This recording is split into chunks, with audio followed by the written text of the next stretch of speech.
First of all, we better do the emergency evacuation announcements.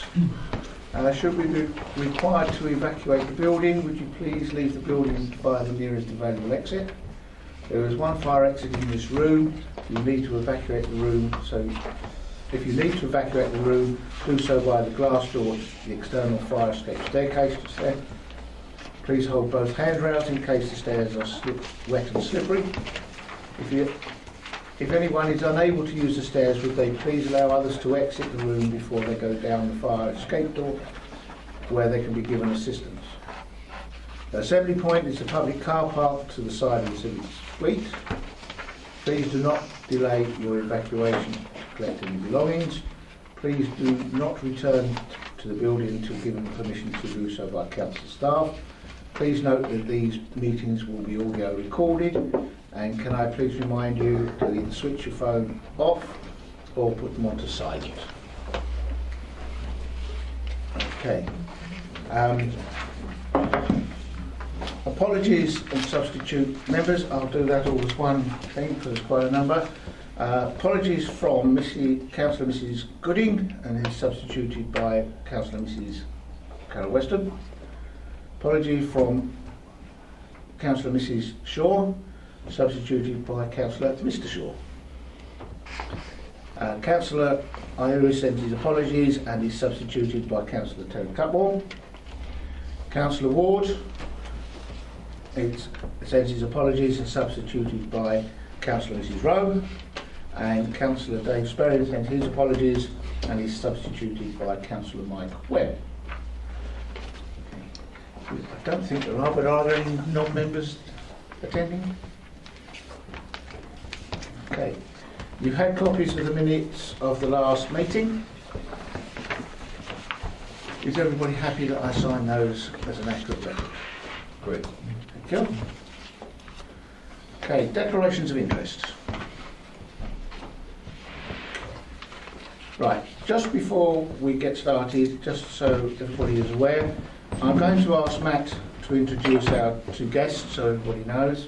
Then Councillor Simon Woodford will do a little introduction, and possibly Arthur. Then we will move into P&C so we can fully debate the pink papers without any problems. Once the debate has been finished, we will then come back out of P&C to take the votes. Okay, is everybody clear and happy with that? Okay, Matt, would you just like to introduce our guest? Certainly. Thank you, Chairman. Evening, members. So this evening, members, we're joined by two of our advisors on the programme. To my left, Kirk Hardy. Kirk is a senior consultant with Gleeds, who've been our lead advisors on this programme. So he's leading on to the procurement side of this programme. And on my right, I think members have met before, Duncan Blackie. Duncan's the programme manager and is with us this evening from the LGA.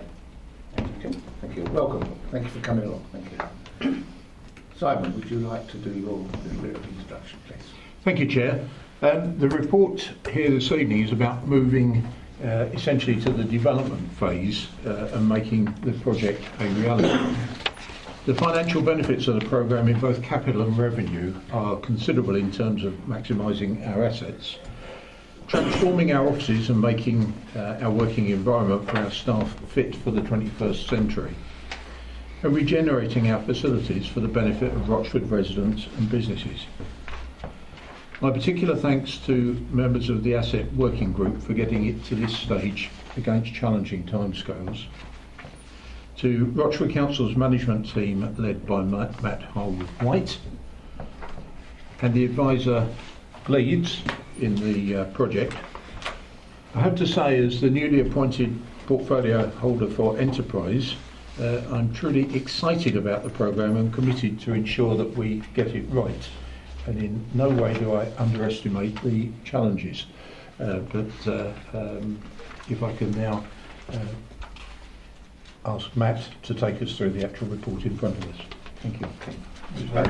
Arthur, would you like to say anything? Yeah, well, thank you very much. I mean, you're right, it's exciting. I know you've been talking at the weekend, and it's, to say the least. It's great. I think it's been proactive, enjoyable to a degree. I'd like to thank the other working party members and for all of their input.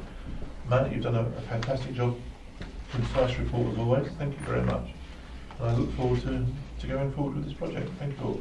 Okay. I'd just like to add my thanks to the working party, that's Councillor Arthur Williams, Councillor Daniel Effie, Councillor Mike, we got it wrong, Mike Lucas Gill, and of course Councillor Dave Sperrin, who can't be here this evening, just had an operation today. So thank you guys, I know how much work you've had to put into doing all this, it's been quite a task and it's an ongoing process.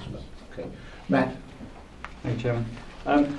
Members, the report before you this evening has two purposes. The first is to submit the pre-procurement report of the programme for approval. This sets out the outcome of the pre-procurement phase of the programme and the outcomes of that process. The second purpose is to submit for approval the final procurement documentation for the programme. These are the documents that will be submitted to the market when we enter the competitive dialogue phase of the programme.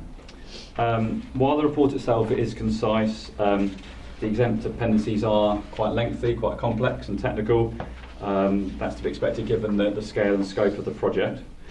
As we've spoken about before, we continue to be advised by experts throughout the process, and the documents before you have been reviewed and quality assured by the Council's technical advisors. So that includes legal aspects, financial and technical.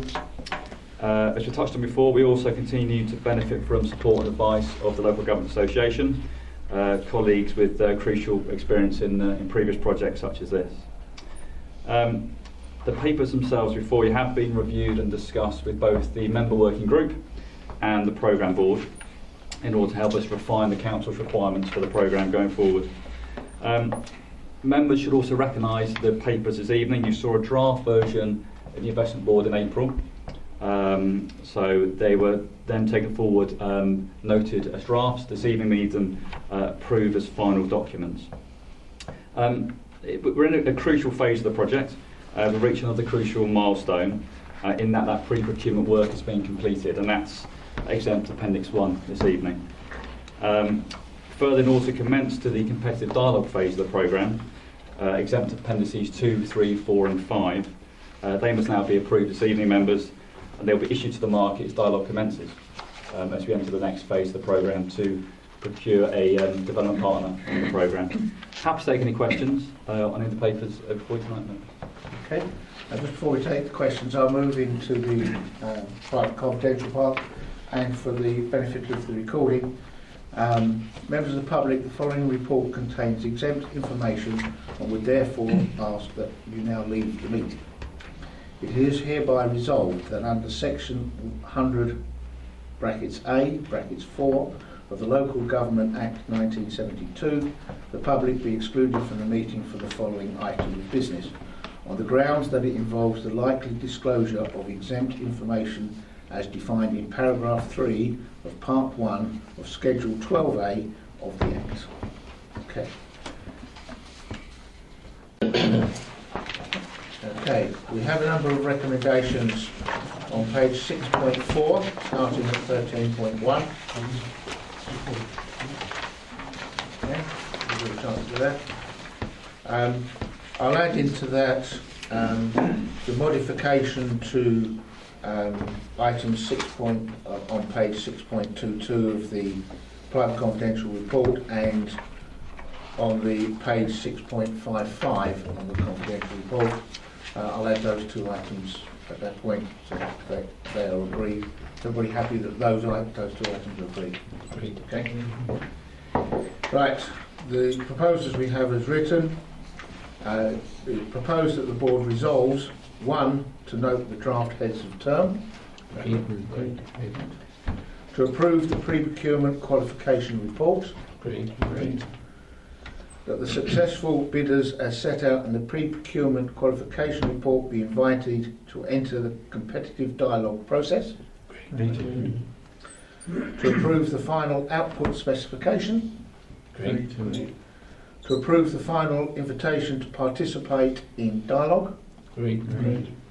And lastly, but no means least, to approve the final invitation to submit final tenders. Agreed. Okay, thank you, ladies and gentlemen. That's brings us to the end of the meeting. Thank you very much for your time this evening. Well done.